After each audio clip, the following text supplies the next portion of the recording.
po. Palakpak muna dyan para mag-isa. Okay, magandang hapon po sa lahat. At alam naman po natin ngayon na dinediretso natin po yung ating topic nakaraan na tungkol sa pitong iglesia na makikita sa libro ng Revelation. Wait lang ah. Parinig niyo po sa... Hello. Yan. Okay, ready na po ba tayo? Sige po, nakakaantok po ngayon pero sampal-sampalin natin ang sarili natin. Gising po tayo, gising para po sa salita ng ating Panginoon. Tama-tama dali.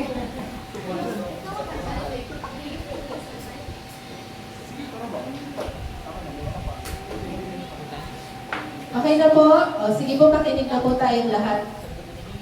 So, introduction po sa mga hindi po naka-attend ng mga nakaraan po nating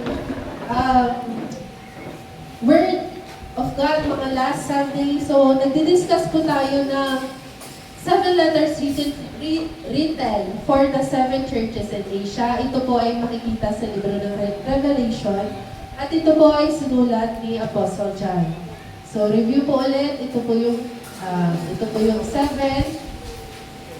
churches in Asia na ngayon ay modern day Turkey. Alam na po natin yan dahil yes, check na po tayo sa Ephesus.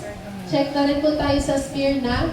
Ang Ephesus ay yung favorite ni Dave, yung the Loveless Church. Tapos nakaraan po, yung the persecuted church. We are rich in... Sa tayo mayaman? Mayaman ba tayo? Yes! Amen. Mayaman tayo sa? Yes. So, ayun, ito yan po yung summary po nung nakaraan. So, sa 7 churches na ito, laging may pattern siya na una dinidescribe si Jesus dahil itong word na po ito ay directly from Jesus. May commendation, kumbaga yung positive na sinabi ni Jesus sa church. May complaint or rebuke, yung mga kailangan itama pa sa simbahan. At may solution din, tapos may warning. Tapos may promise. So sa Ephesus, loss of first love yung ang complaint. And yun, repentance yung kanilang solution. Sa Smyrna naman, wala silang complaint, wala ring warning, pero pinapatatag ng Panginoon sila dahil sila ay persecuted church o nakakaranas ng matinding challenges or pinagdadaanan. So, sige. Ngayon po, nasa number 3 na po tayo. Nasa Pergamum na po tayo. The Compromising Church. So, bago po ang lahat, magsitayo po tayo. Tayo po ay magbabasa ng salita ng Diyos. Sabay-sabay po natin basahin. Unahin po natin sa English, tapos Tagalog po. Pergamum. Okay. Basahin na po natin. Revelations 2:12-17. And to the angel of the church in Pergamum write the words of him who has the sharp Two-edged sword.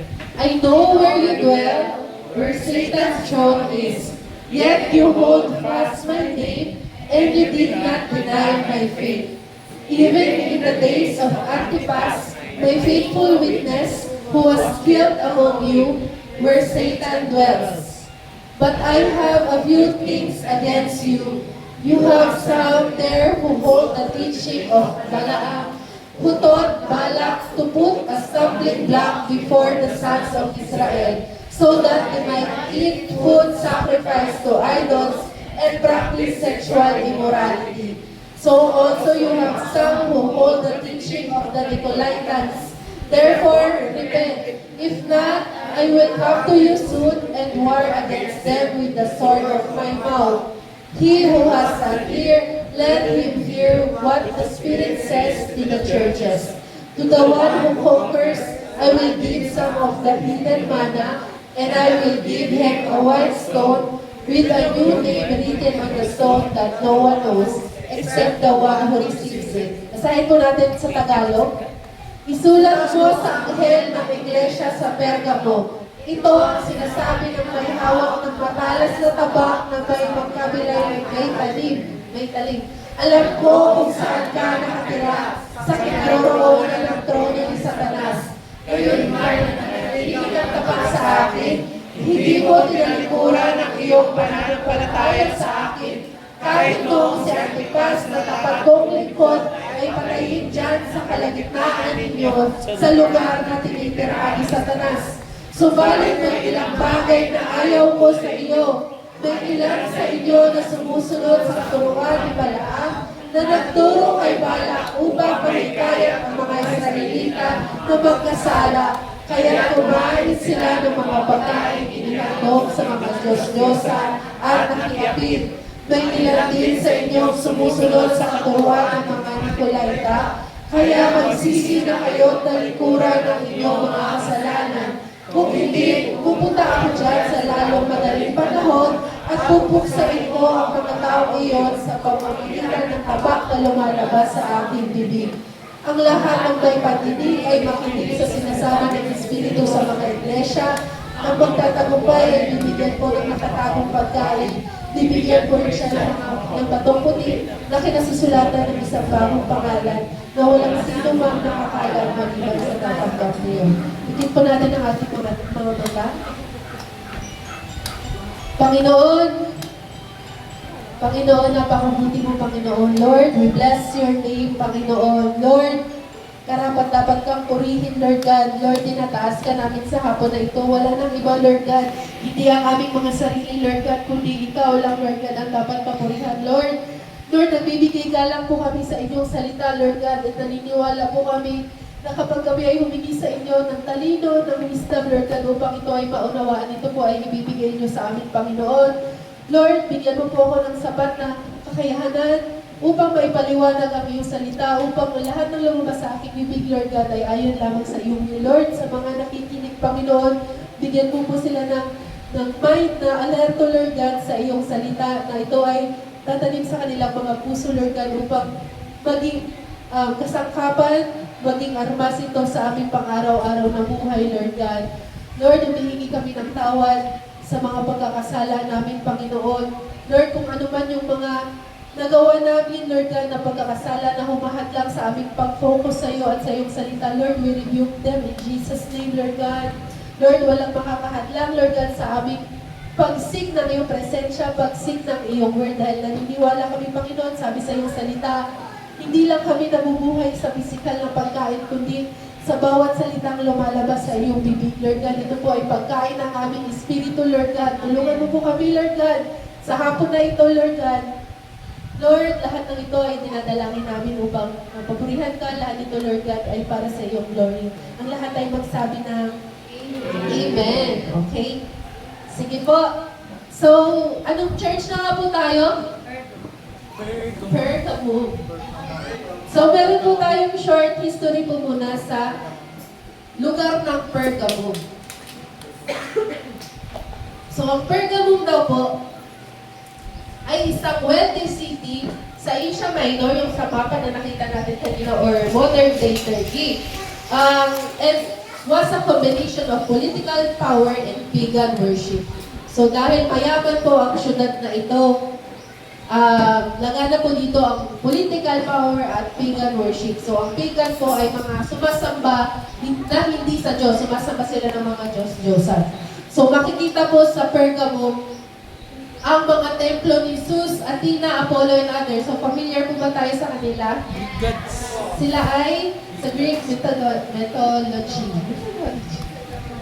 Yes. So, Pergamo had a very famous library. Ang tawag po dyan ay Pergamum Library na merong 200,000 books. So, sa panahon nila, napaka-rare po, napaka-sikat nila dahil nga isa rin dahilan yung library nila. At kadalasan po nito, story na about nga sa Greek mythology. So, yung makikita niyo po dyan sa gilid na yan, mga remains po yan ng Pergamo. So, ano pa daw po? This church had begun well and certainly had those that did not deny Jesus' name in the midst of persecution and even death. Yet, a false teaching was spreading within the church. They were moving away from the truth of God's word. Slowly but surely, leaders and doctrines were being introduced that were not biblical. Nag-skip pala. So, kanina dun sa verse na binasa natin, napansin niyo po ba na yung lugar daw ng Pergamum ay tinatawag na Satan's throne. So, bakit po kaya yung tinawag na Satan's throne? Because it was a premier center of Roman imperial cult worship and pagan idolatry in the first century. So, kung gusto ng mga tao that time na sumamba sa mga Diyos-Diyosan, yung Pergamum yung pupuntahan nila. So, para siyang tourist, about sa mga pagan. So, Pergamum was the headquarters of heathen temples in Asia Minor. So, ang heathen, ganun din po, katulad din siya ng mga pagano na sumasamba sa mga Diyos-Diyosan. The temple of Zeus in particular, along with others, was found in Pergamum, and it is this that was referenced as the throne of Satan. So, ito po, actual talaga yan siya nahukay ng isang archaeologist.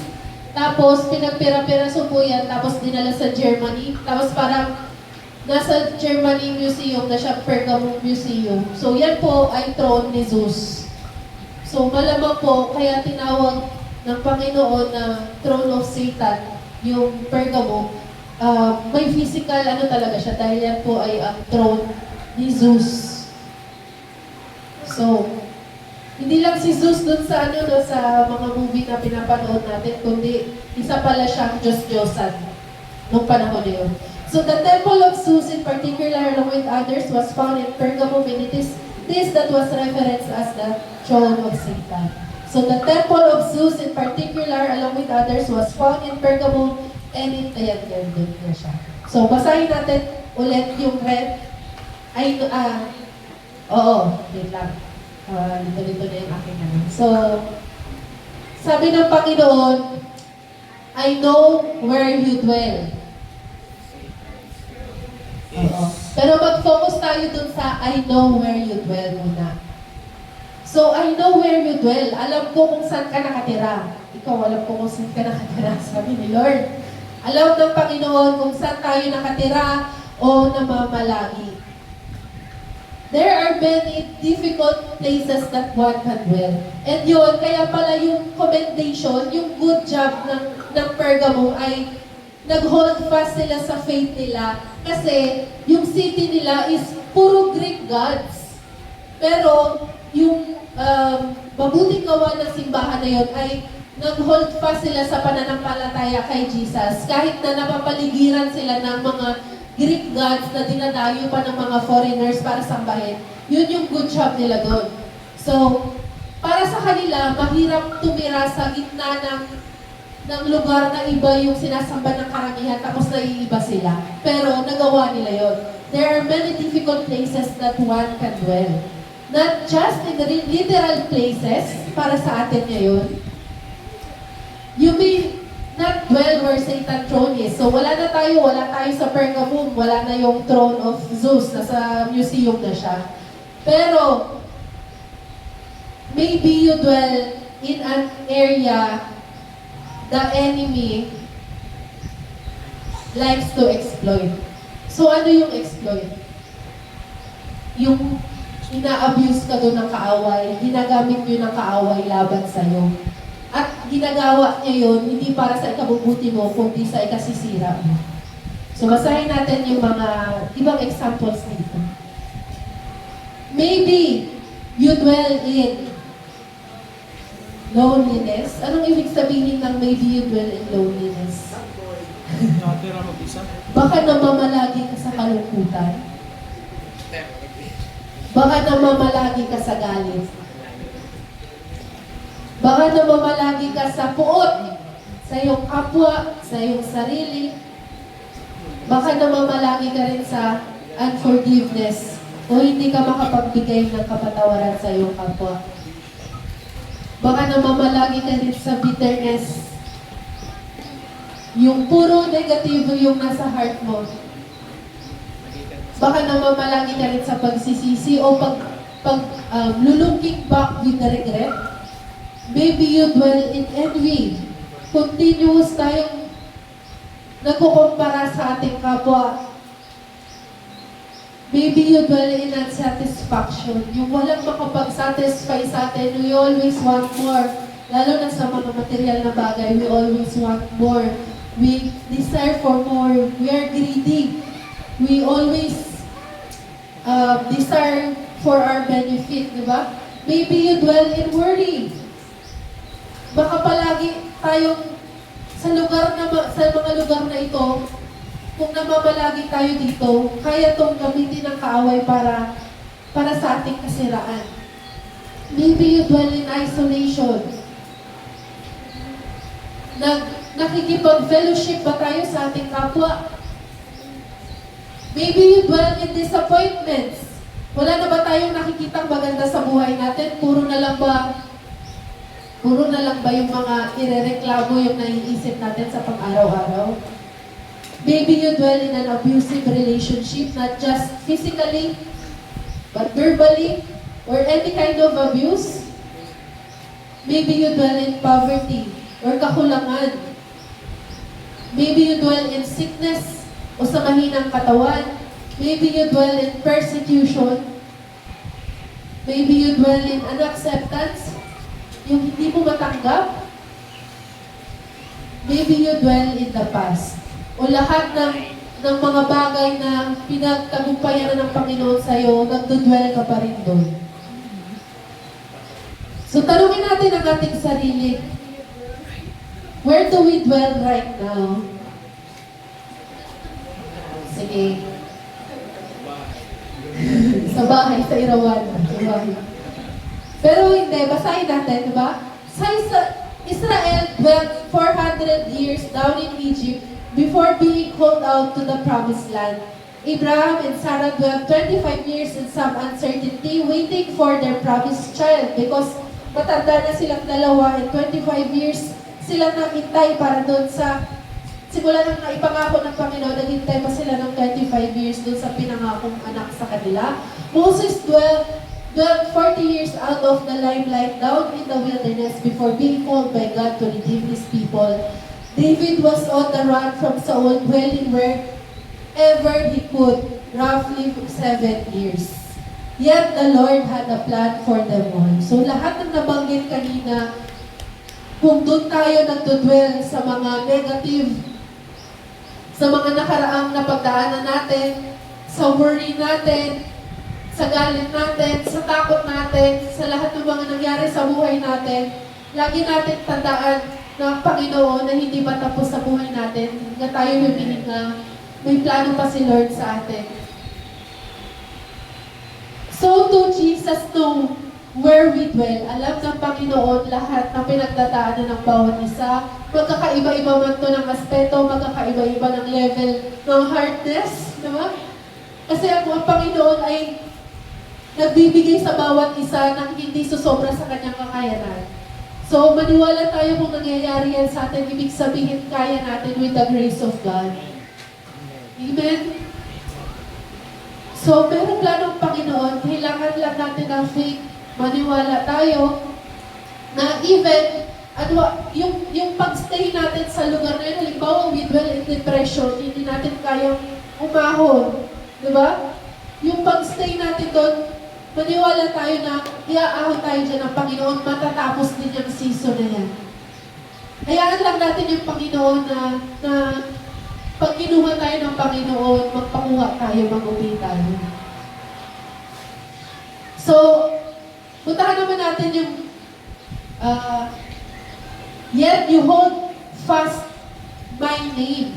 So, ito yung commendation yung kanina nasabi ko, ito yung good job na ginawa ng church na to. They were holding on to Christ's name despite dwelling where Satan's throne is. Some were faithful even to death. So kanina si Antipas, siya yung namatay na servant ng Panginoon dahil sa kanyang pag-i-stand sa pangalan ng Panginoon kahit nasa gitna sila ng mga pagan idols. Kasi Si Caesar, siya yung Roman, pinakamataas na Roman, and gusto niya siya, Julius Caesar, isa siya yung gusto niya siya yung sinasamba ng lahat. Kaya, yung mga sumasamba sa ating Panginoon, talagang nape-persecute sila. So, yung iba ay namatay. Yes. So, here's the message for the age in belief. Hold fast for things are likely to get bumpy. So, pag malubak ang daan, anong ginagawa? Sa multicam, kumakapit tayo, di ba? So, yun yung ibig sabihin ng hold fast. Kung ano man po yung lubak na mapagdaanan natin, ang sabi ng Panginoon, kapit lang. Kapit ka lang sa faith mo, hindi ka malalaglag. Di ba? Ang may bigat malubak. So, for some of those in Pergamum holding fast Jesus' name cost them their life. Yet, they still did. We want to end this race, yung karera ng buhay na ito. Ang goal natin ay maging malapit pa tayo sa Panginoon at sa Kanyang salita. Always remember that you are not in this alone. God is with us. So if you are dwelling in loneliness, a difficult relationship, or trying health conditions or persecution from unbelievers, hold fast, hold on to the Lord and your faith knowing that He is holding on to you. So hindi lang yung Panginoon nakakapit na sa atin, tayo na lang yung minsan nakakalimutan nating pagkapitan ng Panginoon. So, dito na po tayo sa complaint or ang rebuke ng Panginoon sa simbahang ito. So, sumusunod daw, subalit may ilang bagay na ayaw ko sa iyo, may ilan sa inyo na sumusunod sa katuroan ni Balaam.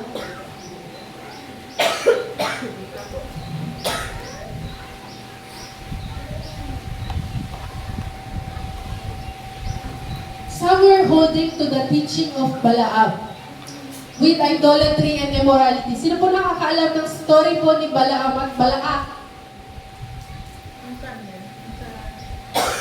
Sa Numbers.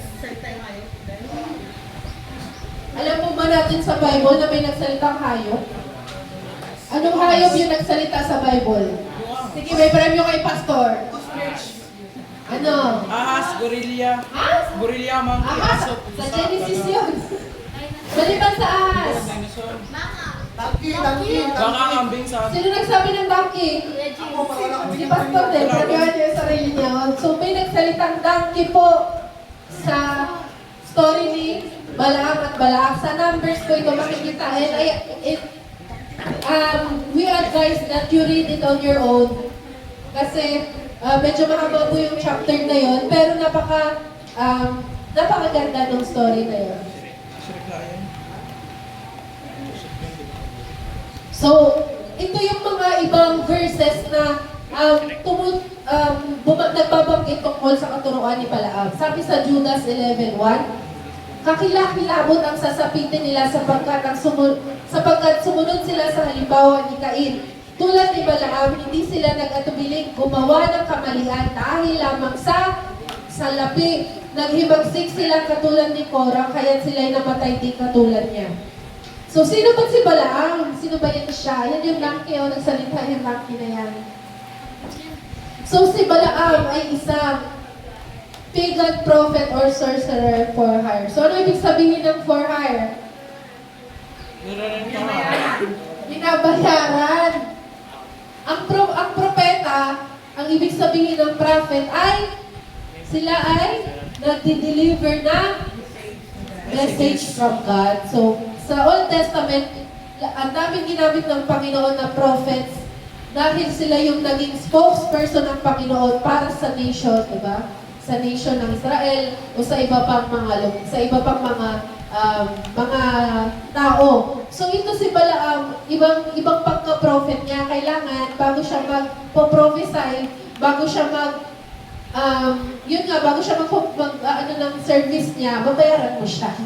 So he was a wicked man whom God used to deliver through prophecies. Hindi ba kayo nagtataka bakit wicked man yung ginamit ng Panginoon? Kasi di ba dapat pag prophet, di ba dapat man of God?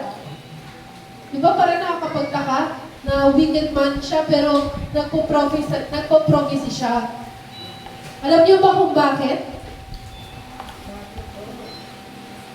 Kasi kahit si Satanas, hindi niya magagawa ang bagay na walang pahintulot ng Panginoon. Saan natin mababasa yun? Sa libro ng sa Job. Bago atakihin ni Job, bago atakihin ni Satanas si Job, kanino siya pumunta? Pumunta siya sa Panginoon. Nagpaalam siya. Bago pinayagan siya ng Panginoon, ang sabi ng Panginoon, sige, gawin mo pero huwag mo siyang patayin. Gawin mo pero huwag mo siyang saktan. Kahit si Satanas, hindi siya makakapagawa ng anything sa buhay natin na hindi inaalaw ng Panginoon. Dahil ang inaalaw lang ng Panginoon ay yung kaya natin. Yung kaya natin sa pamamagitan ng grasya niya. So minsan isipin natin, parang, Lord, hindi ko to kaya. Bakit nangyayari sa akin to? Inalaw yan ng Panginoon. Hindi dahil gusto niyang masaktan ka, hindi dahil plano niya yung kasama na yun, dahil plano yun ang kaaway, pero inalaw niya para yung nangyari sa atin, di ba ganda, ba i-turn niya into something good na magbibigay sa kanya ng glory. Amen? So, bukod pa doon, meron isa pang pagkakataon na nagpaalam si Satanas bago siya gumawa ng masama. Yung isa doon, yung huling hapunan. Diba? Anong sinabi ng Panginoon kay Judas? Gawin mo na ang dapat mong gawin. Bago niya nagawa yung pagkakadulo kay Jesus, may pahintulot yun ng Panginoon. So kahit lahat ng mga anghel o lahat ng anumang espiritu na yan ay subject to the authority and power of God. Kahit sino pwedeng gamitin ng Panginoon. So kahit itong wicked man na ito ay subject sa instruction sa authority ng Panginoon. Pag sinabi ng Panginoon na sabihin mo to, wala siyang magagawa. So God spoke to him and gave him true words to speak about Israel. Later, Balaam showed his true character and led God's people into sin. The story of King Balak and Balaam can be found in Numbers 22 to 24. So ito po yung summary ng story na yon. Si Balak, isa siyang hari siya ng Moab. Malaking lugar ito. Di ba nung nakalabas ng Exodus yung mga taga-Israel, papunta sila sa Promised Land. Ngayon, sobrang marami masyado yung lahi ng Israel. Nung natalo nila yung mga Amorites, lumapit naman sila sa lugar ng Moab at natakot yung haring doon sa kanila. Sabi ng hari, sobrang dami naman itong mga tao na ito, matatalo tayo nito. So, nag-worry siya kasi nandiyan yung mga Israelites, kita niya na nandun na, kukunin na yung lupain nila. So, ang plano ni Balak ay i-hire niya si Balaam or bayaran niya si Balaam para i-curse yung Israel. Kasi nabalitaan niya na ang dami ng natalo ng Israel without walang armas. Kumbaga, anong meron sa mga tao na ito na natalo nila yung mga malalakas? So natakot din siya. So, i-hire niya si Balaam, which is sikat na na for hire nga siya na prophet para sumpain yung Israel. So God's warning, Balaam is told by God not to curse Israel because they are blessed. So nangusap ang Panginoon kay Balaam at sabi niya kay Balaam, wag mong susumpain ang Israel. Ngunit yung hari, nag-insist siya. Balak sends more officials and offers greater rewards to persuade Balaam. So papunta siya ng tao, may dala siyang mga kayamanan kay Balaam. Pero sabi ng Panginoon kay Balaam, wag. So, bumalik na naman, mas marami na siyang dalang mga ginto o kung ano man para hikayatin si Balaam na sumpain yung Israel. Tapos, dito sa part na to, yan na, nung pangalawang punta na nung mga may dala ng kayamanan, pumayag na ang Panginoon. Pero sabi ng Panginoon, sige, pumunta ka doon, pero ang sasabihin mo lang ay yung iuutos ko.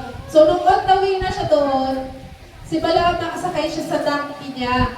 Tapos, yung donkey niya, nakakita ng angel of God na nakaharang sa daan, pero hindi yun nakikita ni Balaam. So, Balaam cannot see it until God opens his eyes. So, 3 beses, umiwas yung donkey, tapos naipit yung paa ni Balaam, pinalo niya yung donkey, tapos umiwas na naman yung donkey kasi nakikita niya yung angel of God na may dalang sword. Tapos, si Balaam, naiinis na siya sa donkey niya, bakit hindi magdiretso ng lakad? Tapos yung pangatlo, yung donkey niya, dumapa na lang kasi nandun na sa harapan yung angel of God. So, pinalo na naman ni Balaam yung donkey niya. Tapos, doon na binuksan ng Panginoon yung bibig ng donkey, nagsalita yung donkey. Sabi ng donkey, bakit ka ba namamalo? Oo, totoo, basahin niyo. Sabi ng donkey, bakit ka ba namamalo? Hindi mo ba ako, ilang taon mo na ba akong donkey? Nung may pagkakataon ba na nagpasaway akong donkey na hinatid kita? Sabi ng donkey ganun, sabi ni Balaam, wala. O, ibig sabihin may reason kung bakit siya nagkaganon. Tapos, inopen ng Panginoon yung mata ni Balaam at nakita niya yung angel of God, tapos napadapa siya. So, di ba, binigyan pa ng Panginoon ng wisdom yung donkey kasi sa kanya kasi hindi niya nakita agad. So, kahit sino talaga pwedeng bigyan ng wisdom ng Panginoon, di ba?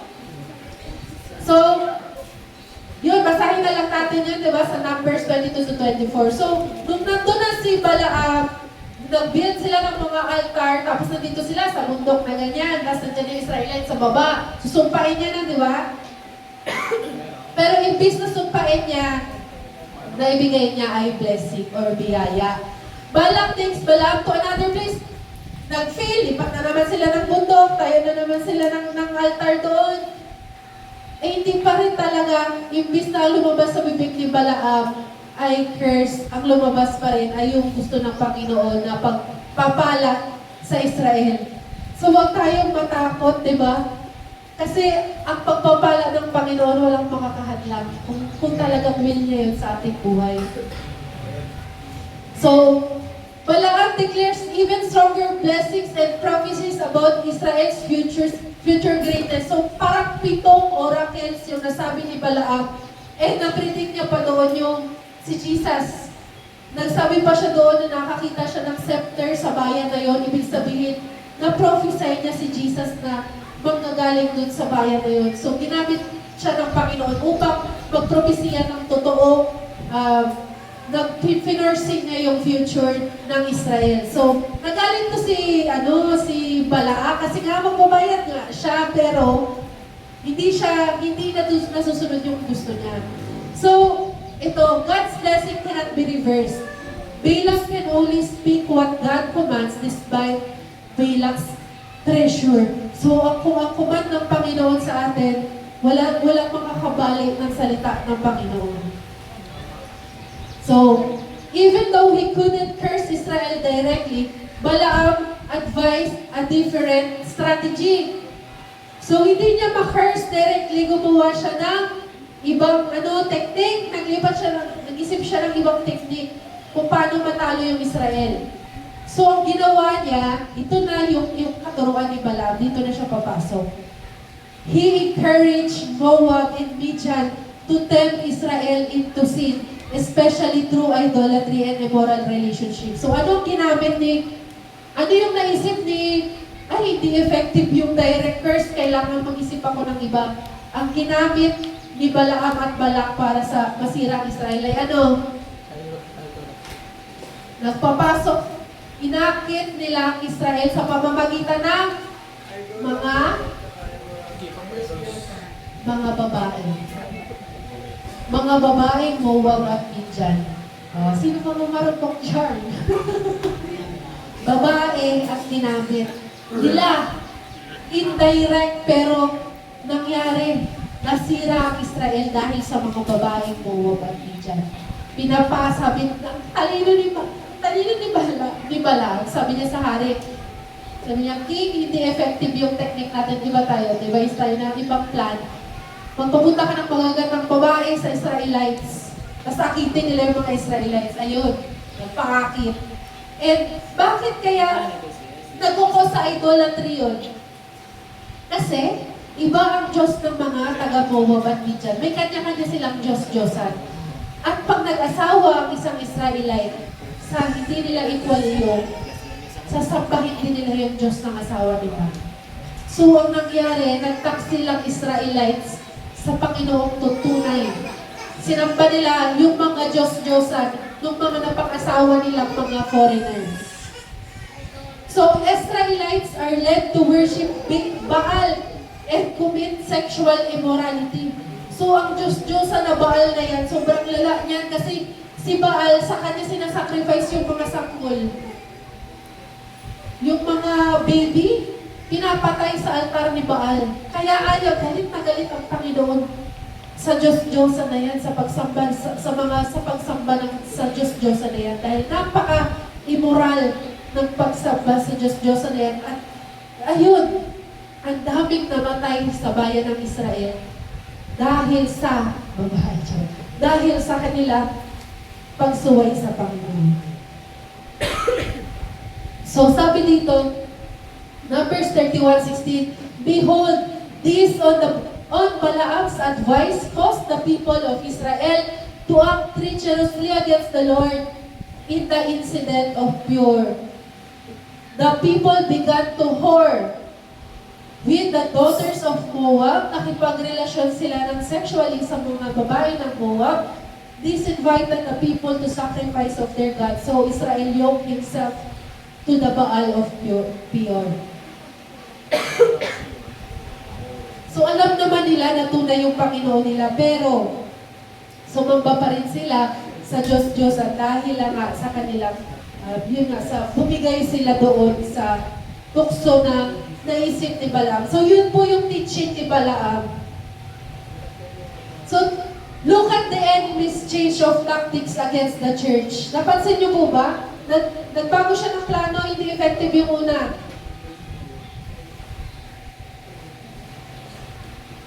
Initially, bilang king of Moab tried to get Balaam to curse Israel, but God prevented the curse from occurring. So, Balak then followed Balaam's advice and used Moabite women and immorality to lure Israel away from their God. And that worked.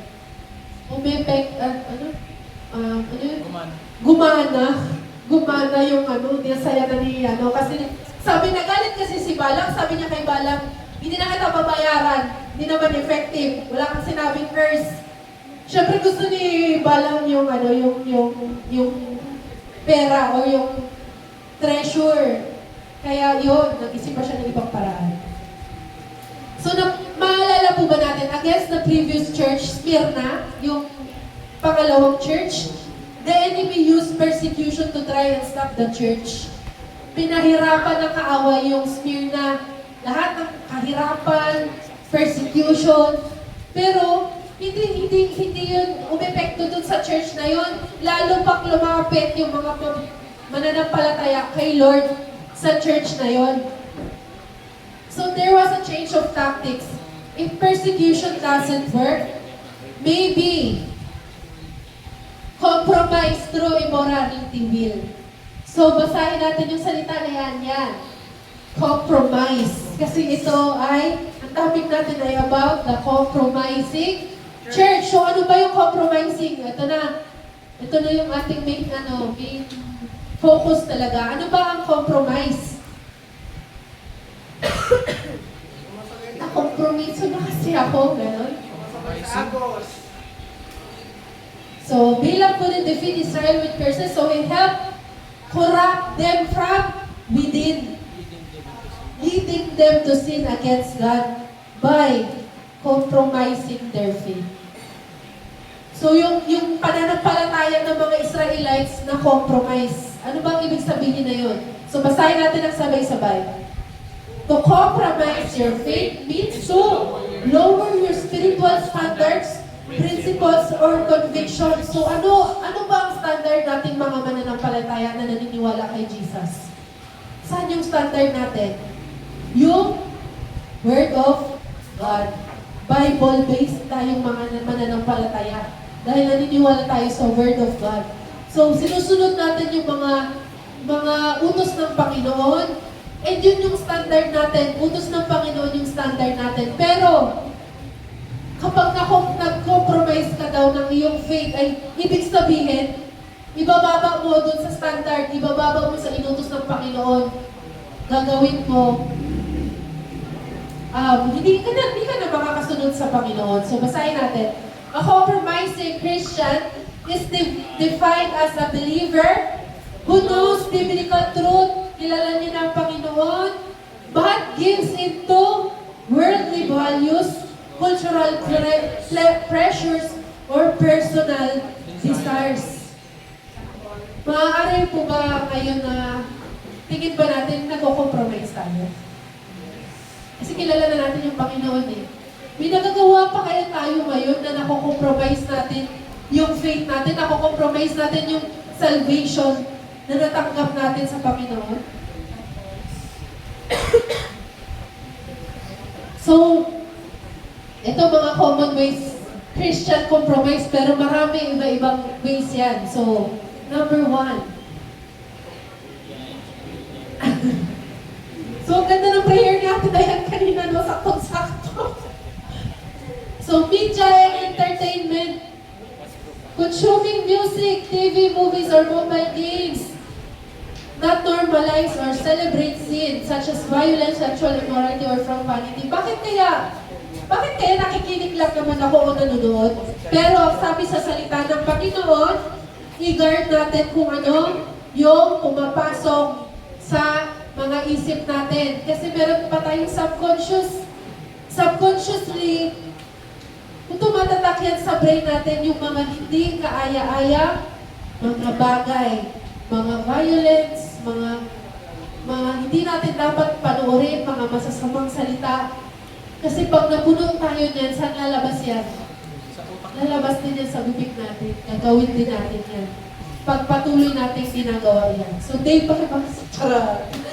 So, joke lang, Dave, media. Eksakto lang naman yan, common ways kasi, Dave. So, number 2, silence and fear of backlash. Remaining silent about biblical truths or injustices to avoid being labeled as hateful, bigoted or judgmental. Ano ba yung mga biblical truths na pag nagsabi ka ngayon, pag may paninindigan ka, talagang babash ka talaga? About LGBTQ, about abortion, about same-sex marriage. Nagko-compromise pala tayo nung pagka alam natin yung katotohanan ng Biblia, pero nananahimik tayo kasi takot tayong babash. Takot tayong masabihan ng napaka-hateful mo naman kasi tao rin naman kami, di ba? Di ba? Yung sinasabi nga nila na ang abortion is okay, di ba? Kahit na mga anak na lang sa ibang bansa, buo na yung baby, pwede pa daw i-abort, 9 months na. So, paano pa mag-abort? Ginugupit yung bata sa loob. Kasi hindi mo ba din nilalabas ng buhay? Diba? Sabi nila, hindi pa nakakalabas o hindi pa tao. So, diba? Tayo as Christians, minsan natatakot tayo manindigan sa katotohanan. Diba? Na ang standard talaga natin ay kung ano ang sa kasal, diba? Divorce, isa rin yan. Diba? Yan yung mga makamundong problema natin ngayon na minsan natatakot tayong manindigan at magsalita para sabihin yung katotohanan. So, sa school or sa workplace, participating in dishonest practices like lying, cheating, sa government, corruption, being late, being quarrelsome, sige ka na lang kapag-away, sige ka na lang kapag-chismis, hindi ka na lang kareklamo, hindi mo ino-honor ang batas, hindi mo ino-honor yung higher sa'yo, either teacher mo or boss mo, hindi mo naging ano ka na, rebellious ka na. So as Christians, di ba? isa din pala itong paraan na nakukompromise natin yung ating faith. Kasi we are the salt and the light of the world. And tayo dapat yung nakikita yung kabutihan ng Panginoon. Pero minsan, dahil gumagawa tayo ng ganito, ano nangyayari? Naging katisuran tayo. Naging katatawanan ang simbahan, hindi yung lugar, kundi tayo, samahan ng nananampalataya sa Diyos, naging katatawanan. Kasi, iba tayo bukas, bukas Monday na naman. Iba tayo, iba tayo Monday to Friday, tapos sinasabi nila ng mga unbelievers na Diyos-Diyosan tayo pag Sunday, pero sobrang sama natin pag the rest of the week. Di ba? That is compromising our faith kasi hindi tayo nag-walk sa tinutok natin. So relationships, adopting behaviors that conflict with faith just to fit in with non-Christian friends or entering into an equally yoked romantic or business partnership with unbelievers. So sa school, dahil ayaw nating fear of being left, fear of being left, FOMO, okay? Fear of missing out. Kasi, ang saya nila, tapos games yung ano nila, ganyan, tapos may pinapanood sila, pero gusto ko rin, happy din ako. So, para, ma-OP ka, diba? So, para hindi ka OP na, ay, yan, si Dave, kasi yan, church, yan, si Dave, huwag natin yan, friends. Diba? Minsan, naging ano tayo, double face. Parang gusto natin si Lord, pero gusto rin natin doon sa non-Christian friends kasi mukha silang masaya. Tapos unequally yung romantic or business partner. Bakit? Kasi pag nag-girlfriend ka ng hindi believer, magkakaroon kayo ng conflict. Baka ayaw ka niyang pag-attendin, ayaw ka niyang pag-bautismuhin, ayaw ka niyang pag-attendin ng worship, ayaw ka niyang pag-attendin ng youth fellowship. Oo, ay, equal yung yan kay Dave. Yok. Diba? So, sa business partnership, bakit? Baka mamaya, nagsosyo ka sa hindi believer dahil maraming kita pag linggo.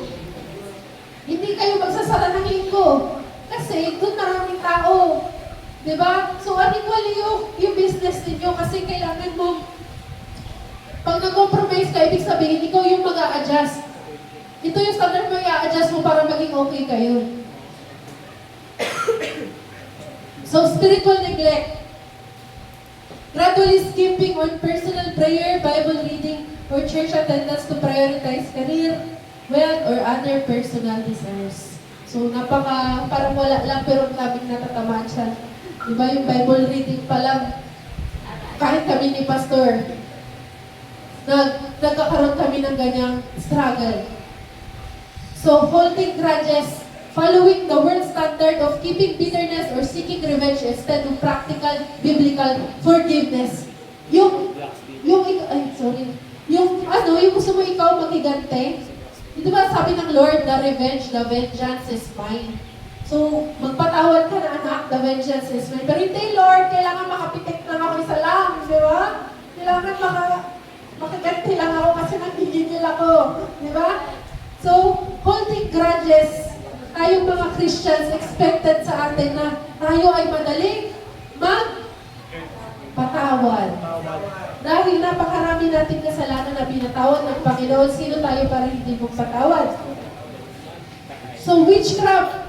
Many Christians may knowingly or unknowingly involve themselves in subtle forms of witchcraft, including horoscopes. Hindi yan mga Diyos. Ouija boards, yung pagtawag ng patay, that is abominable sa Panginoon. Yung yoga, kasi ang yoga, hindi lang yan exercise, kundi i-empty mo yung self mo. Okay lang yun kung nag-empty ka ng self sa Panginoon, pero kung nag-empty ka ng self sa hindi sa Panginoon, ano yung papasok sa'yo? Hindi sa Lord. So makakaroon ng i-open mo yung sarili mo na ma-expose ka sa hindi Holy Spirit. So ano ang hindi Holy Spirit? Bad spirit. Feng Shui. Or fortune telling. So parang, diba? Parang ang weird. Pagka tayong Christians, ano pa tayo, nag-entertain tayo ng mga ganitong bagay. Idolatry, materialism, placing money, possessions, or career above God. Sometimes seen as worshiping around the golden calf. Yung wala na tayong ibang naisip kundi pera, magkaroon ng pera, everyday pera. Ang pera ay hindi masama, kundi ang love of money ang nakakapos sa atin ng heart. So people pleasing, prioritizing acceptance by others over obedience to God's command. Dahil gusto natin, hindi magalit sa atin, gusto natin magustuhan tayo ng tao kahit alam natin ayaw ni Lord, ginagawa natin para ma-please yung tao.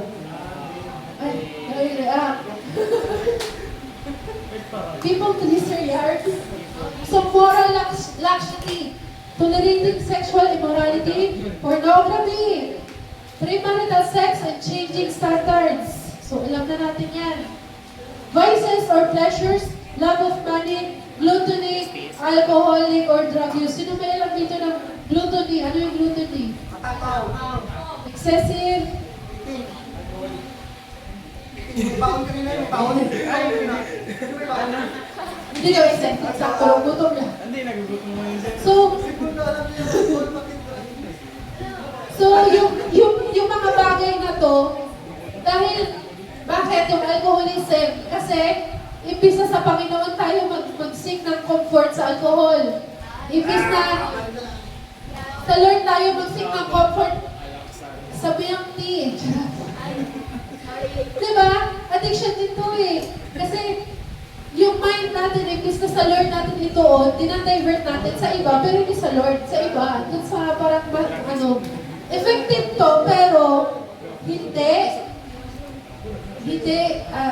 pero temporary lang. Panandalian lamang yung joy na nabibigay sa atin ng mga bagay na to. Kasi, ang ending niyan, kahit meron ka ng maraming pera, marami kang pagkain, or yun nga, may addiction ka, makakaramdam ka pa rin na hindi ka pa rin satisfied kasi hindi mo nahanap yung kailangan mo. Yung kailangan mo kasi, yung source ng buhay natin. So, ang source ng buhay natin ay ang nagbigay ng buhay natin. So, babalik tayo sa lumikha sa atin. Kaya hindi mapawi yung desire natin sa ibang bagay. Kahit anong Google natin sa bagay na to para lang masatisfy tayo, hindi natin nakukuha kasi hindi pala yun yung sagot. So, ang compromising Christian daw, hindi yan sinasabi yung ayoko na kay Jesus, pipiliin ko na yung idols ko. Hindi yung idols na K-pop ha. Anything or anyone that you put above God is an idol.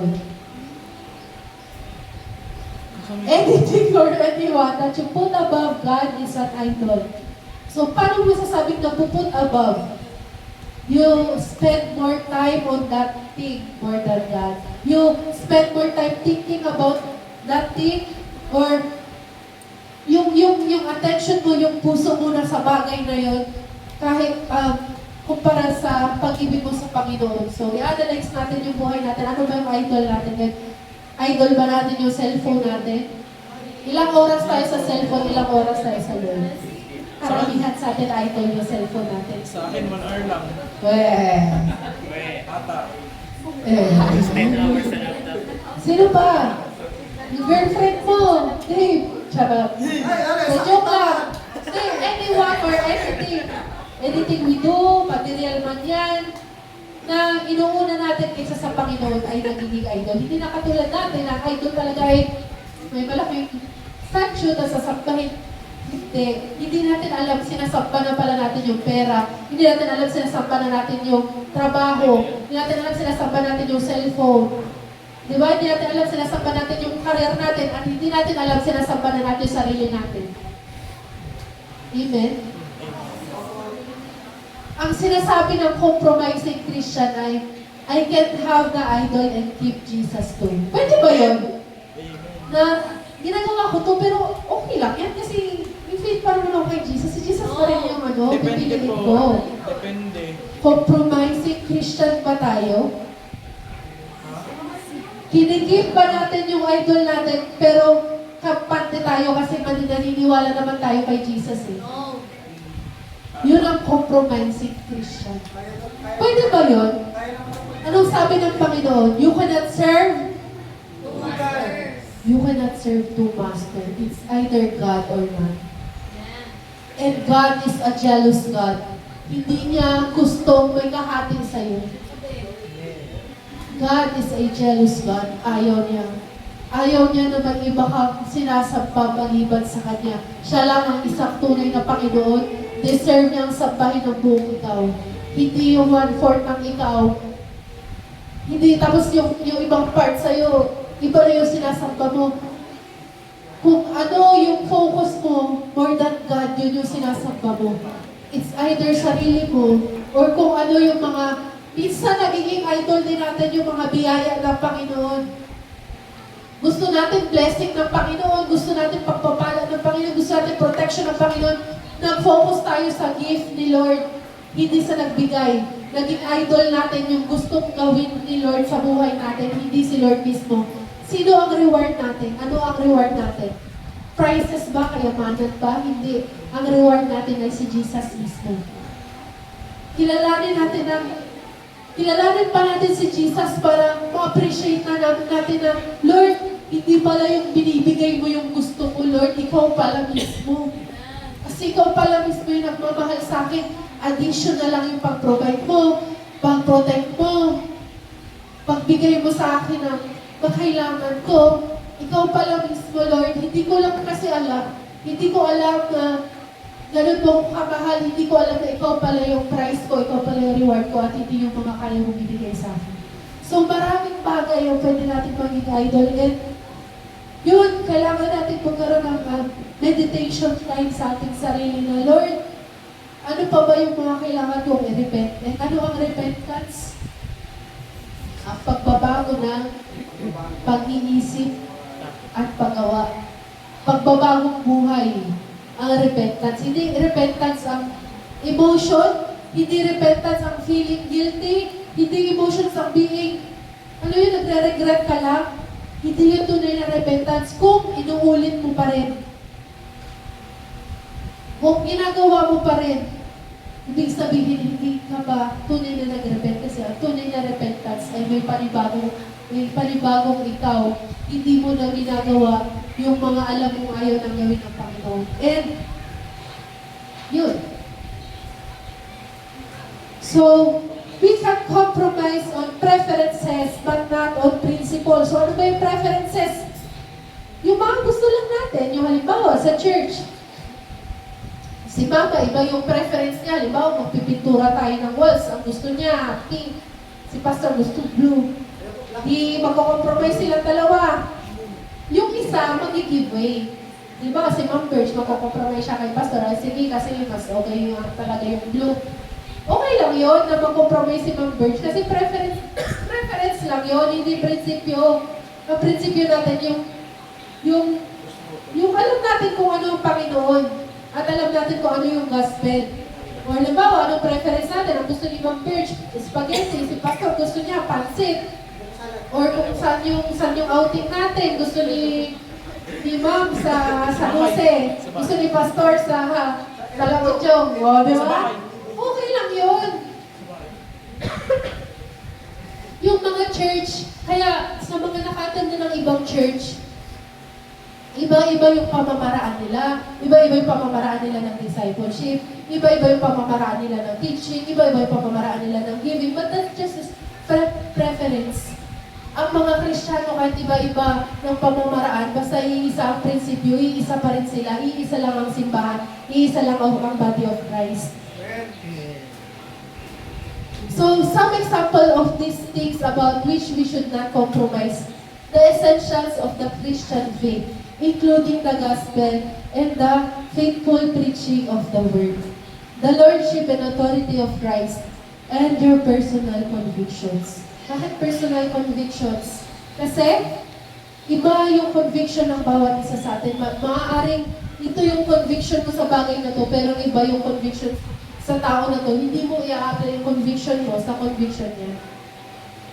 Yung pangungusap ng Panginoon. And ano ba yung essential faith natin? Yung Apostles' Creed, di ba? Alam ba natin yung Apostles' Creed? Believe in God. At bago ko lang din natutunan, kasi may word doon na Holy Catholic Church. Tapos may isa kaming natenda ni Pastor, ang meaning pala ng Catholic is universal. Bago ko lang yung natutunan. Hindi siya, kasi yung Catholic na simbahan dyan, Roman Catholic. Yan. Diba? Universal yun, kaya may believe, yung Apostles' Creed. Sa ulo-ulo din, recycle din. Sige daw rin, ay, day for 100 pesos. Haba yun, haba. Kaya nung bata pa kami, memorize na din yun eh. Ito yung ating pinaniwalaan Kaya na. ba sila ni Ma'am magsawala doon? Ano ko pala yung grade? Kaya may meron na yan. Eh, di yung pangalan. Wala Mary. Kaya, Assassin's Creed. Oo. Universal Church sa iba yung ginagamit nila. Ano ba ito? Yan. I believe in God, the Father Almighty, maker of heaven and earth, and in Jesus Christ, His only Son, our Lord, who was conceived by the Holy Ghost, born of the Virgin Mary. Born lang hindi sasabahin si Mary. Suffered under Pontius Pilate, was crucified, died, and buried. He descended into hell. The third day, He rose again. Ano yun? He ascended into heaven and seated on the right hand of God, the Father Almighty. From there, He shall come to judge the quick and the dead. Ay, naka-ultimate siya. I believe in the Holy Ghost, the Holy Catholic Church. Catholic is universal church, the communion of saints, the forgiveness of sin, and the resurrection of the body, and the life everlasting. So, hindi ito pang Catholic na Roman Catholic, but ito yung mga main principles na pinaniniwalaan ng isang Christian. Diba? So, paano ba natin malalaman kung biblika ay kung tama ba yung mga principles na yun? Pag ito ay Bible rules. So, yun. Sample lang yun, pero hindi talaga yung principle, ha? Sample lang na katulad naniniwala tayo sa Holy Spirit, naniniwala tayo sa God the Father, naniniwala tayo sa sakripisyo ng Panginoong Diyos para maligtas tayo. So, any matanggal doon is magkukos na ng compromise sa atin. So, halimbawa, merong hindi naniniwala sa Holy Spirit, hindi naniniwala kay Jesus, di ba? Yun yung mga ganun, yung principles na natin yung maapektuhan kasi iba yung paniniwala. So, yan, the essential. So, example lang yun, guys. Hindi yun yung kabuuan. The essentials of the Christian faith, including the gospel. So, yung gospel is yung death and resurrection ng Panginoon para tayo ay baligtas. And the lordship and authority of Christ. So, enemy is both a dragon and a serpent. So, he can try persecution as well as cunning and deception. So, ang kaaway daw ay magaling mangloko, magaling magdaya. So, always be on guard. Pero paano ba tayo magiging on guard? Paano? On guard. Yung kaaway, kasi di ba kanina, nagbago ng plan yung kaaway, hindi umeffect yung iba, binago niya yung plan niya. So, gano'n siya ka-witty, magloko sa atin para mapahamak tayo. Paano ba natin mapoprotect yung sarili natin? Mag-ingat. Mag-ingat. Ingat saan? Where the Mag-research. Mag-research. Mag-research na lang. the belt of ano? Basahin natin na sabay-sabay. Alam ba natin yung armor of God? Yes. Sige nga. Belt of ano? Belt of righteousness. So, the armor of God. Sabi sa Ephesians 6:10-18, helmet of salvation. Put on the helmet of salvation by believing that Jesus Christ died for your sins and rose again. So, pag sinabi ng kaaway sa'yo na makasalanan ka, masasabihin mo, na-save na ako. Na-save na ako ng Jesus, naniniwala ako na na-save niya na ako. So, hindi niya na tayo Hindi na tayo maaapi sa part na yun, di ba? Kasi we believe that when we have faith in Jesus Christ, we are saved. Di ba? Next, the shield of faith. Faith is being sure that God will keep His promise. Faith in God protects you when you are tempted to doubt. So pag ang kaaway, sinasabi sa'yo na, hindi ka mahal ni Lord, wala ka ng patutunguhan, sasabihin mo, hindi totoo yan. Ang promise ng Panginoon ay meron pa akong magandang future. Sa Kanya, ipoprovide niya ako, siya ang kaligtasan ko, ipoprotect niya ako from harm, hindi niya ako iiwan. Kasi sinabi ng kaaway na mag-isa ka lang, walang nagmamahal sa'yo, hindi totoo yan. Ang sabi ng Panginoon, walang makakapagputol ng pagmamahal niya sa'yo kahit saan ka pa pumunta. Kahit nasa chat ka pa ng balyena, hindi ako mawawala sa tabi mo, kasama mo pa rin ako. Yun, ganun natin, ganun yung pagsagot natin para sa mga kalokohan ng kaaway. Kasi di ba, si Jesus, ang ginamit niya nung tinerm siya ng kaaway ay Word of God din. So, the breastplate of righteousness. Righteousness is being honest, good, humble. It means standing up for the weaker people. So, yung breastplate of righteousness is, doing good. Hindi dahil i-earn natin yung salvation natin or anything, pero dahil ginagawa natin yun dahil ang Diyos ay mabuti sa atin at kailangan natin maging mabuti rin sa ating kapwa. So, nandiyan siya sa ating heart banda.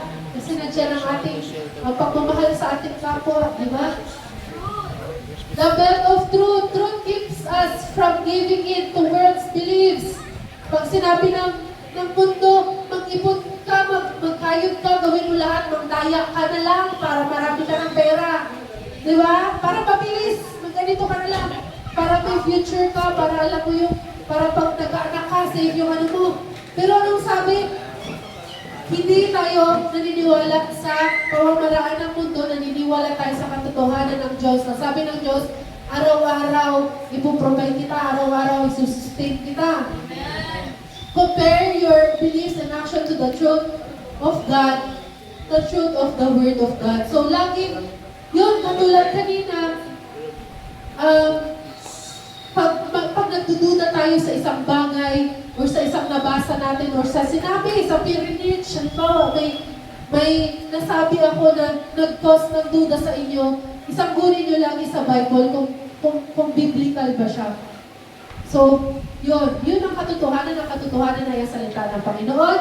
Feel prepared with the gospel of peace. So, kaya nandyan sa may paa, kasi dapat daw, the gospel of peace is being right with God and being contented in troubled times.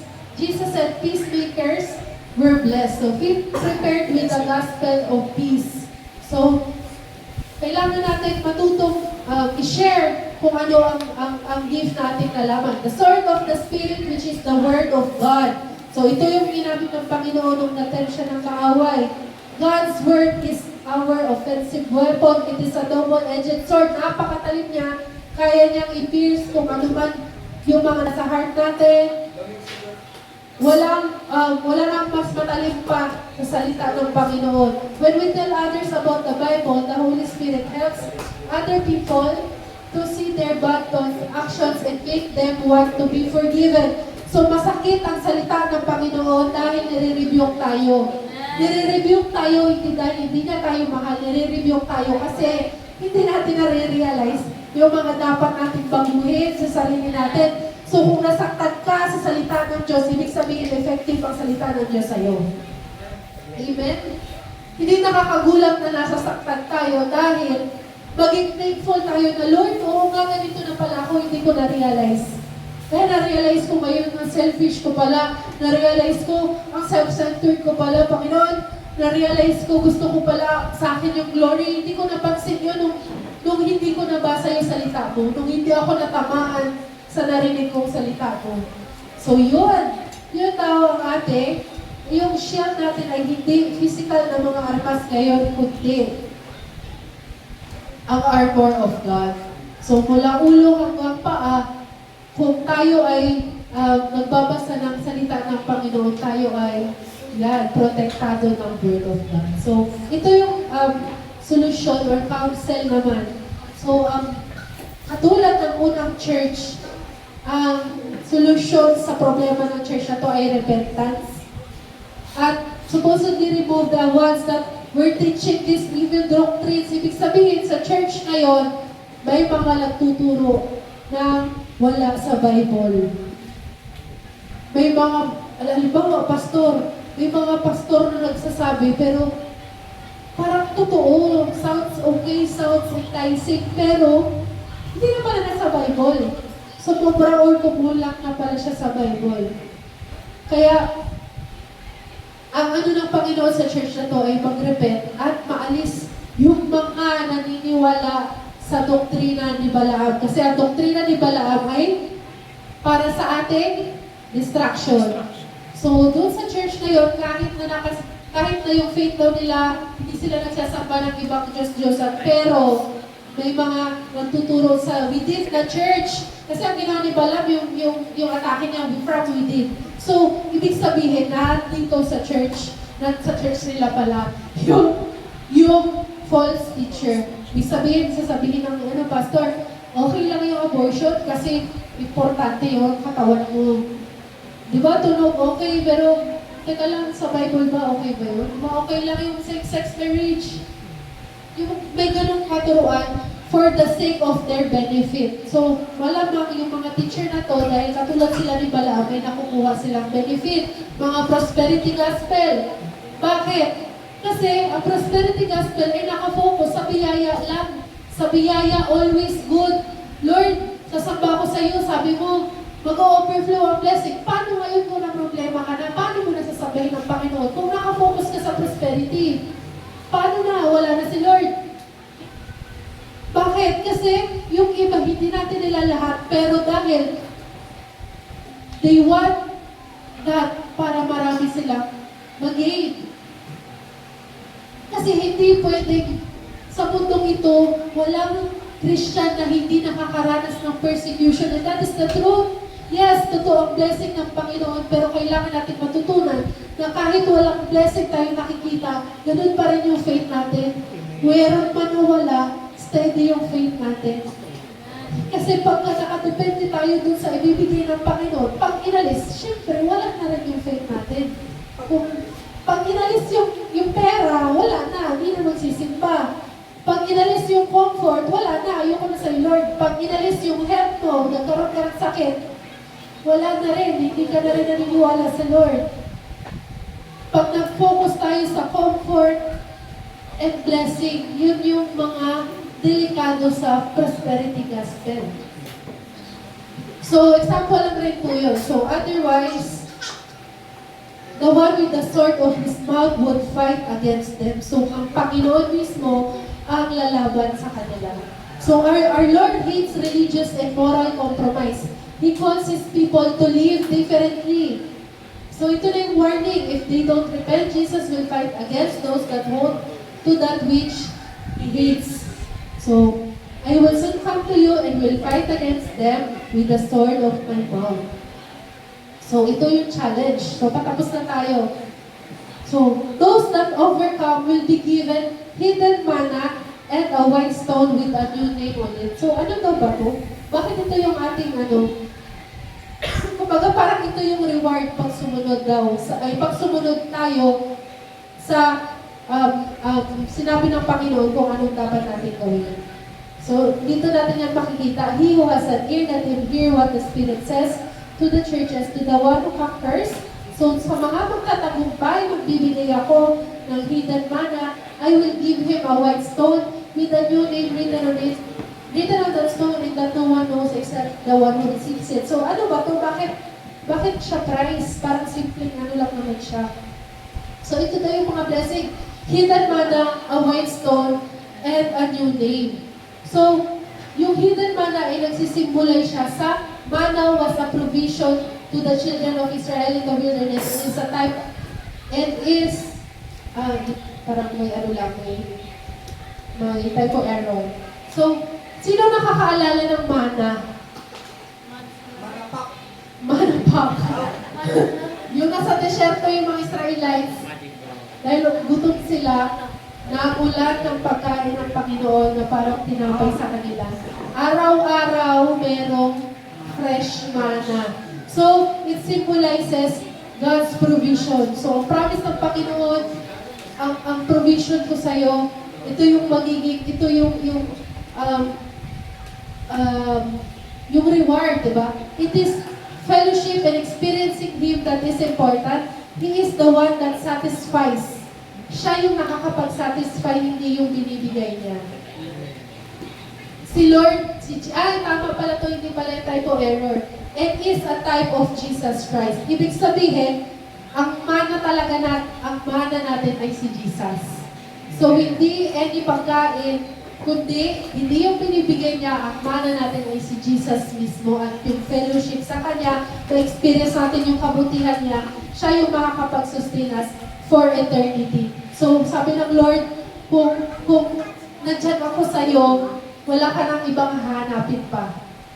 Yung sabi ng Panginoon. So, believers feed on that which the world doesn't see. Tayo daw mananampalataya, ang kinakain daw natin ay hindi nakikita ng mundo. Dahil, as we hold fast His name, we are sustained during difficult times with that which the world cannot see or experience.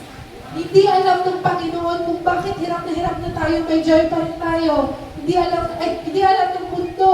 Diba? Parang, bakit nakukuha niya pa rin magsamba? Bakit nakukuha niya pa rin maging masaya? Parang hirap naman ang kalagayan niya.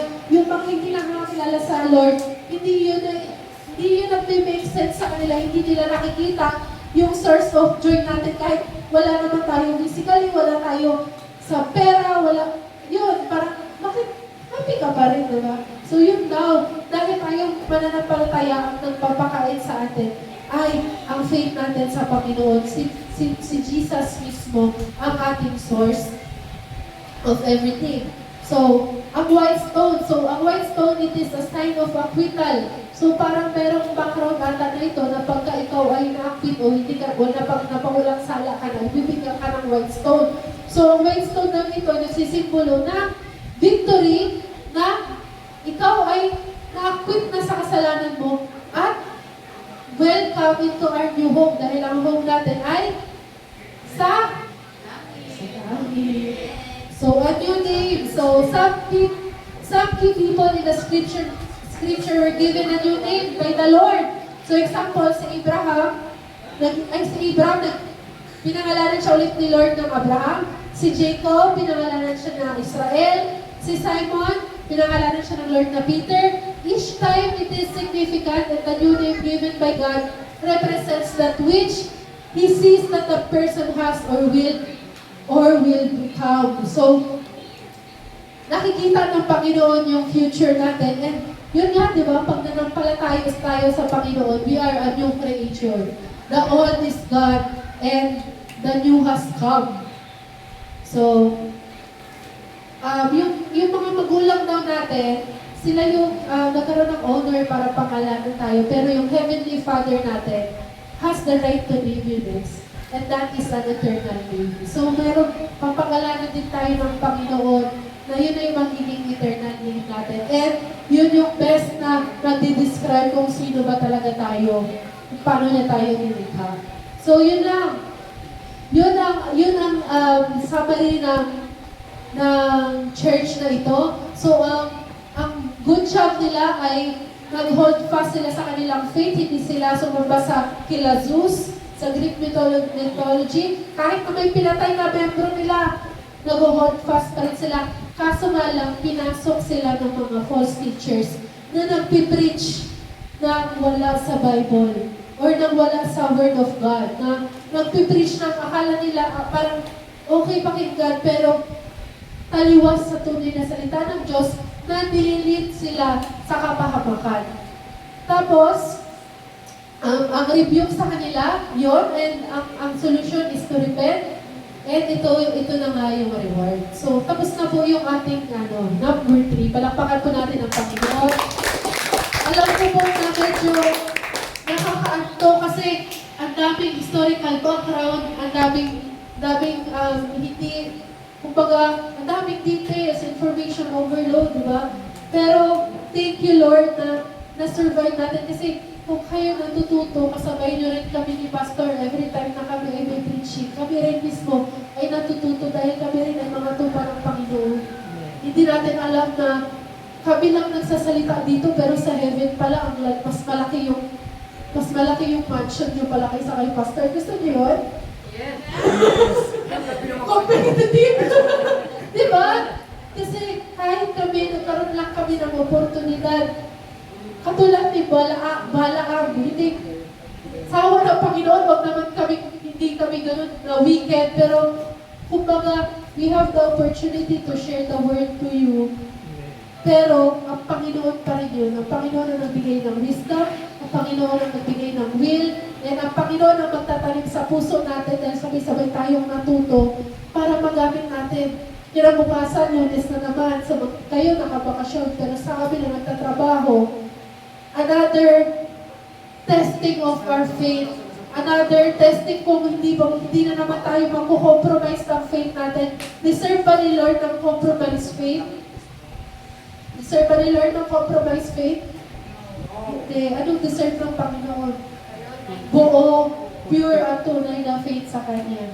So, huwag tayong mag-alala dahil lahat ng inuutos sa atin ng Panginoon ay ini-equip niya tayo. Kung inutos ng Panginoon na huwag kayong mag-compromise, ibig sabihin, kaya niya tayong i-equip ng lakas ng loob na sabihin ang katotohanan, lakas ng loob na i-share ang gospel, lakas ng loob na i-correct yung mga false teaching.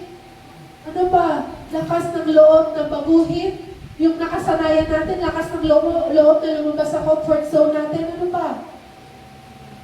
Lakas ng loob na iwanan na yung nagbibigay sa atin ng joy na hindi nakaka-please sa Kanya. Kung sinabi ng Panginoon na iwanan mo yan, ibig sabihin, bibigyan ka na ng kakayahan na kayanin mo. Dahil ang Panginoon na hindi nagbibigay na hindi natin kaya. Lahat is out of God's grace. Every day, we experience, we encounter is out of God's grace. Pati yung pagsamba natin sa Kanya, yung pangungusap natin sa Kanya, lahat yan grasya ng Panginoon. So, sige po, inaanyayahan ko po ang ating music team na muling mag-worship sa Panginoon sa ating responso. Ma'am? Kita, ma'am.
Piliin po natin ang ating mga mata.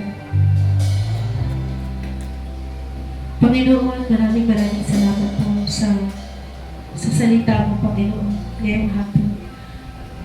Panginoon, Lord, maraming salamat po na ipinaalala niyo po sa amin na may mga pagkakataon pala na kami po ay nakukompromise na namin ang faith namin sa inyo, Panginoon. Lord, hindi kami nakapatawaran, Panginoon, sa mga pagkakataon, Lord God, na isakripisyo namin, Panginoon, ang pagsunod sa inyo dahil sa aming mga personal na kagustuhan, sa aming pagiging makasarili, Panginoon. Alam naman namin, Lord God, ang inutos mo, Panginoon, pero napipiling pa rin namin, Lord God, na mag-compromise, na maisakripisyo, na mag-give in sa worldly things, Lord. Lord, naniniwala kami, Lord God, na kung kami man ay nag-fail, Lord God, naniniwala kami na Ikaw, Lord God, ang magbibigay sa amin ng katagumpayan, Lord God. Hindi pa huli ang lahat, Lord. Naniniwala kami, Lord, na Ikaw ang magbibigay sa amin ng lakas, Ikaw ang magbibigay sa amin ng karunungan, Ikaw ang magbibigay sa amin ng lakas ng loob, na sundin ka, na sabihin ang katotohanan mo, na hindi mahihiyang i-share ang ginawa mong kaligtasan, na hindi mahihiyang i-share ang katotohanan mo, Panginoon. Lord, tulungan mo kami, Panginoon, na maisabuhay namin, Lord God, ang pananampalataya namin sa inyo, Lord God. At hindi namin gusto, Panginoon, ang pananampalatayang patay, Lord God, na walang bunga, Panginoon. Lord, we pray, Lord God, na sa kinabukasan namin, Panginoon, maaaring kami ay tuksuhin agad, Lord God. Maaaring kami, Lord God, ay makaranas ng mga problema, Lord God, na matitest agad ang aming faith sa inyo. Na matitest agad kung kami ulit ay mag-compromise sa inyo, Panginoon. Lord, tulungan mo kami piliin ka, piliin na sumunod sa iyo, piliin na Ikaw, Lord God, Ikaw ang aming source, Lord God, ng lahat. Lord, hindi namin kailangan ng ibang bagay, Lord God, dahil Ikaw ang aming reward. Ikaw lang ang magsasatisfy, Lord God, sa lahat ng needs namin, Panginoon. We pray, Lord God, na lahat ng kasalanan na paulit-ulit namin ginagawa ay maputol na in Jesus' name, Panginoon. Panahon na, Lord God, para kami ay tunay na magbago, tunay na mag-repent, Panginoon. Tulungan mo po kami, Panginoon, na naniniwala kami na ito ay galing rin sa inyo, galing sa inyong grasya, Panginoon. Lord, masakit man, pero Lord, tinatanggap namin ang sakit ng iyong salita dahil ang sakit na ito, dito kami makakaroon ng knowledge, Lord God, sa mga bagay na kailangan namin baguhin, bagay na kailangan na namin putulin, Panginoon, dahil ito ay hindi nagbibigay ng lugod sa inyo. Panginoon, ito ay nagbibigay ng kasakitan sa inyong puso, Lord God. Dahil ang gusto mo, Lord God, na ikaw lamang ang aming sasantalin, hindi kung sino man, hindi ang aming sarili. Kundi ikaw lang, Panginoon. Lord, yung lakas namin sa pagsakta sa inyo, sa pagsunod sa inyo, ay nanggagaling lalo rin sa biyaya ng Panginoon. Lord, we accept, Lord God, your grace. Sabi mo, Panginoon, pag kami ay nag-sick, Lord God, ito ay ibibigay niyo sa amin. So, Panginoon, dinadalangin namin, Lord God, ang kalakasan ng bawat isa, Lord God, na hindi kami mag-dwell sa mga lugar na ayaw mo na kaming mag-dwell. Hindi na kami mag-dwell sa kalungkutan. Hindi na kami mag-dwell sa galit. Hindi na kami mag-dwell sa nakaraan, Lord God, dahil ito ay tinapos mo na, Lord. Naniniwala kami, Panginoon, na meron pang magandang future sa amin, Panginoon. Naniniwala kami kung ano man ang season, Lord God, na hinuhold pa kami. Magkakaroon ng season kung kailan kami mag-aani, Panginoon. Mag-aani kami dahil kami ay sumunod sa inyo out of our obedience to you, Lord. Dahil wala kang inuutos sa amin na mapapahama kami, Lord God. Kahit na may nararanasan kami mga problema, Panginoon, ito ay magbibigay sa amin ng kabutihan at ang kabutihan din ay magbibigay sa iyo ng glory, Lord. Yun ang aming dalangin, Panginoon, na sa aming bawat pagsalita, sa aming kapwa, sa aming pag-serve, sa aming pagpasok, Lord, na makita, Lord God, na kami ay tunay na tagasunod mo, tunay na nanampalataya sa isang buhay na Diyos, na kami ay hindi maging katisuran, Lord God, na kami, Lord God, ay matutong maging mapagmahal, matutong mag-stand sa katotohanan mo, Panginoon. Lord God, we pray, Lord God, na kami ay gamitin namin ang sinabi mo na armor, Lord God, na matutunan namin gamitin ang armor of God laban sa mga dinidevise ng kaaway laban sa amin para kami ay mapahamak. Lord, naniniwala kami na walang device ng kaaway ang makakapagtalo sa amin, Lord, na dahil ikaw ang aming shield, ikaw ang aming tagapagtanggol, Lord God. Ang mga kaaway ay subject to your authority, Lord God. And you love us, Lord. And you give us authority over them, Lord God. We just believe in your word, believe in your grace, believe that you are our King. You are the highest above all, Lord God. And Panginoon, tulungan mo kami, Panginoon, na maging tuloy-tuloy na, Lord God, ang aming pagbabago, maging tuloy-tuloy na, Panginoon, na hindi na kami magiging compromising church, Lord. Salamat sa iyong salita, Panginoon. Salamat sa pag-reveal ng inyong will sa bawat isa, Panginoon. Sana, we pray, Lord God, na ito ay magbigay ng inspirasyon, Lord God, na patuloy kaming mag-seek na makilala ka pa. Lord, lahat ng papuri, lahat ng aming amazement, ng awe namin, ay itinataas namin sa iyo lamang, Panginoon. The glory is all yours, Lord. And thank you, Lord, for the opportunity na gamitin kami na mag-serve sa kapwa namin, Panginoon. It is blessed to be a blessing to others, Lord. Thank you, Lord God. Lahat ng anak ng Diyos ay magsabi na, Amen.